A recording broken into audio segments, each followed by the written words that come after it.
गाड़ी के अंदर ही उसे एक आदमी दिखाई देता है जो किसी लड़की के सर के बाल उसके चमड़ी सहित काट कर लाया होता है। फिर अचानक से अंधेरा हो जाता है, सारी लाइट अपने आप बंद चालू होने लगती हैं। आज हम टॉय बॉक्स नाम के फिल्म के बारे में बात करेंगे। ये फिल्म 2018 में रिलीज हुई थी। फिल्म की शुरुआत थोड़ी मिस्टीरियस है।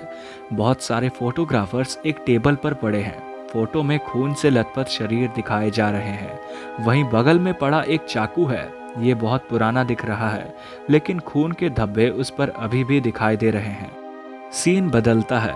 एक छोटा लड़का रात के वक्त साइकिल चलाते हुए कहीं जा रहा है। चारों तरफ सन्नाटा है, पर वो साइकिल तेजी से दौड़ाते हुए आगे निकल रहा होता है। जैसे ही वो एक गाड़ी से आगे गुजरता है, गाड़ी अपने आप बंद होकर चालू होने लगता है। उसका दरवाजा भी खटक से खुल जाता है। लड़का घबराकर साइकिल रोक देता है। जब अंदर से कोई नहीं निकलता तो वो जाकर देखने की कोशिश करता है। जब कोई दिखाई नहीं देता तो अंदर जाकर आवाज लगाता है, फिर भी कोई दिखाई नहीं देता। फिर वो बाहर निकल रहा होता है, लेकिन कोई उसे अंदर खींच लेता है और दरवाजा बंद कर देता है। फिर सन्नाटा छा जाता है। सीन बदलता है। शहर में खुशनुमा मौसम है। म्यूजिक चलने लगता है और थोड़ी देर बाद फिर वही कार दिखाई देता है, लेकिन समय अब पहले का है। उसमें एक आदमी, उसकी बीवी, उसका पिता और एक बच्चे चढ़ते हैं। साथ में एक डॉगी भी होता है। आदमी का नाम स्टीव होता है। उसका पिता पूछता है कि बाकी लोग कहाँ हैं, तो वो एक आदमी को आवाज लगाता है। उसका नाम जे होता है। ये लोग कहीं जाने वाले होते हैं। तभी एक औरत घर से आती है। वो अपने बच्चे के बारे में पूछती है। वो काफी घबराई हुई होती है। अपने बच्चे का हुलिया बताती है वो, और फिर वो बोलता है कि नहीं, मैंने उसे तो नहीं देखा। वो चली जाती है। सारे लोग गाड़ी में बैठकर जाने की तैयारी में होते हैं। गाड़ी चलती है, पर वहीं पीछे उस लड़के की साइकिल गिरी हुई दिखाई देती है। गाड़ी एक सुनसान रास्ते पर आगे बढ़ती है। गाड़ी में बैठे सारे लोग मजे कर रहे होते हैं और गाने गा रहे होते हैं। सड़क पर एक मरा हुआ चूहा होता है, जिसे गाड़ी कुचलते हुए आगे बढ़ जाती है। गाड़ी चलाने वाला रेडियो पर कुछ लगाने की कोशिश करता है। जब कुछ आवाज नहीं आती है रेडियो पर, तो वो छोड़ देता है। अचानक से रेडियो अपने आप बजने लगता है, पर कोई उस पर ध्यान नहीं देता है। छोटी बच्ची खिड़की के बाहर कुछ देख रही होती है। उसकी माँ उसे सीट पर बैठने को कहती है। जैसे ही वो बैठती है तो विंडो का शीशा अचानक से बंद हो जाता है। सारे लोग घबरा जाते हैं। गाड़ी चलाने वाला आदमी बोलता है कि गाड़ी 20 मिनट में हम रोकने वाले हैं। पर थोड़ी दूर आगे सड़क के किनारे कार खड़ी होती है। ये लोग उसकी मदद करने के लिए रुक जाते हैं, पर वहां कोई दिखाई नहीं देता है। तभी उन्हें गाड़ी में लटक रहे पैर की तरफ ध्यान जाता है। उन्हें लगता है कि वहां कोई है। अचानक से दूसरा आदमी कंधे पर हाथ रखता है। ये लोग डर जाते हैं। स्टीव और उसके पिता उन लोगों से वहां रुकने का कारण पूछते हैं।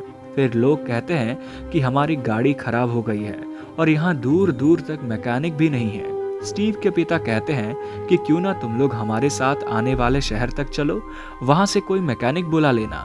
हम लोग एक फैमिली ट्रिप पर जा रहे हैं। वो लोग राजी हो जाते हैं। बाकी सभी लोग गाड़ी में बैठकर आगे बढ़ने लगते हैं। सड़क के किनारे जिन लोगों को ये लोग लिफ्ट देते हैं, उनमें से एक औरत होती है जो गाड़ी में अपना मुंह धो रही होती है। तभी अचानक से पानी की जगह खून दिखाई देने लगता है। जब उस पर नजर डालती है तो उसमें बहुत सारे बालों के गुच्छे मिलते हैं और घबरा जाती है। तभी उसका साथी वहां आता है और दोनों पानी की तरफ देखते हैं, तो वहां कुछ नहीं होता। थोड़ी देर आगे चलकर वे लोग गाड़ी रोक के नक्शे में रास्ता देखते हैं। स्टीव के पिता बताते हैं कि 10 या 15 मिनट और लगेगा। फिर गाड़ी आगे बढ़ जाती है। थोड़ी दूर चलने के बाद अचानक गाड़ी अपने आप कंट्रोल होने लगती है। स्पीड अपने आप ही तेज हो जाती है।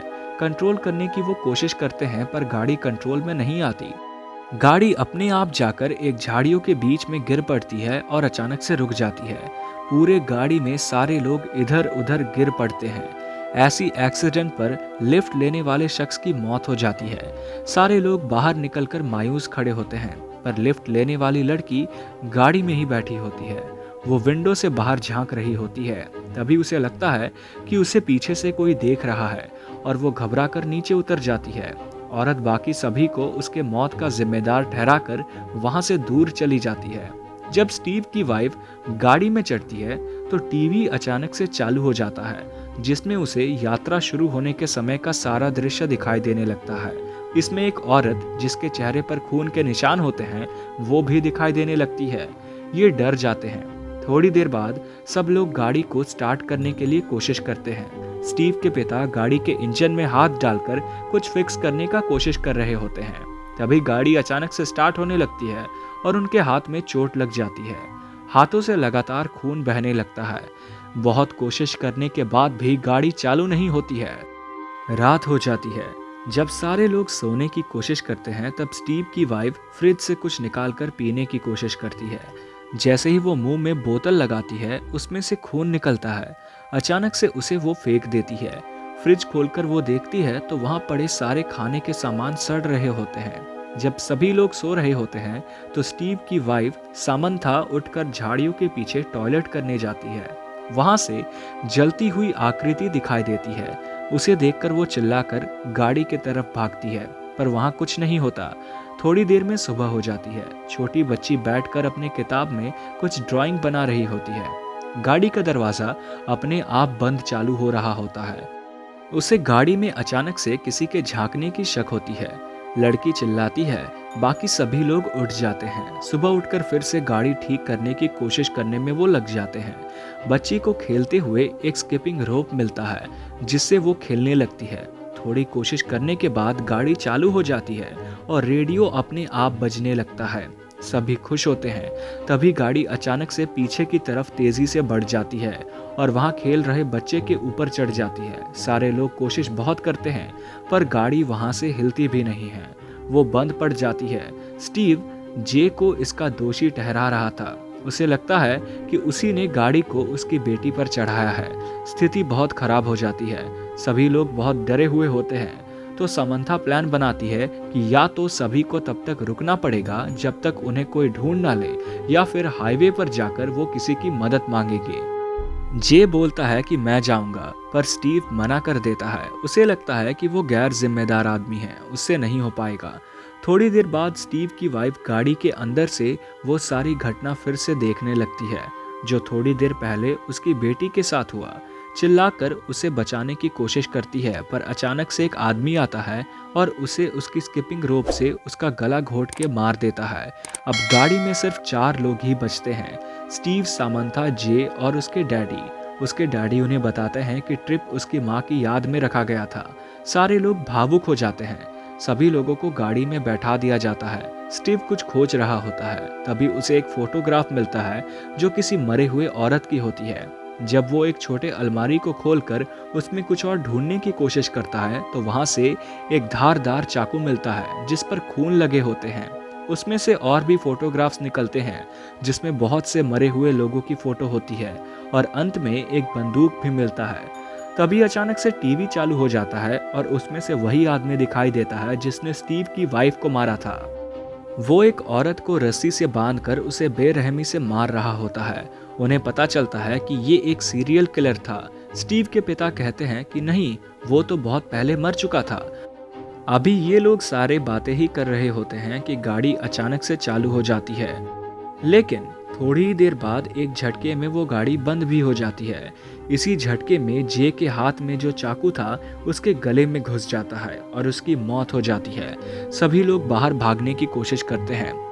गाड़ी अचानक से स्टार्ट हो जाती है और स्टीव के पिता को कुचलने के लिए दौड़ा देती है, पर स्टीव कैसे करके गाड़ी को रोक देता है और बंदूक से शीशे को तोड़ने की कोशिश करता है, पर बंदूक में गोली नहीं होती है। स्टीव के पिता मदद मांगने के लिए उन्हें वहीं छोड़कर जाने की सोचते हैं।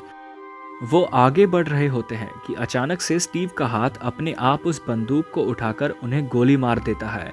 स्टीव अपने माता पिता की मौत का जिम्मेदार खुद को मानता है।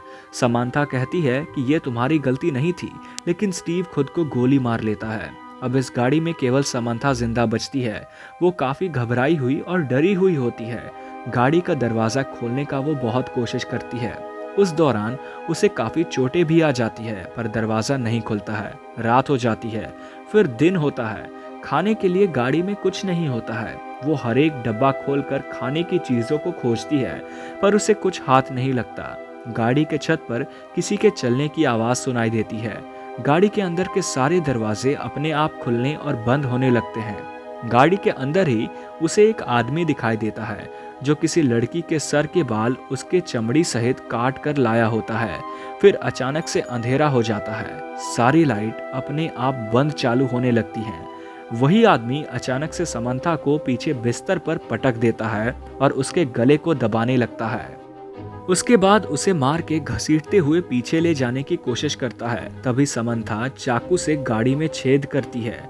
वो छेद उस आदमी के शरीर पर भी होता है। समंथा लगातार गाड़ी पर चाकू से वार करने लगती है और हर एक बार उस आदमी के शरीर पर दिखाई देने लगता है।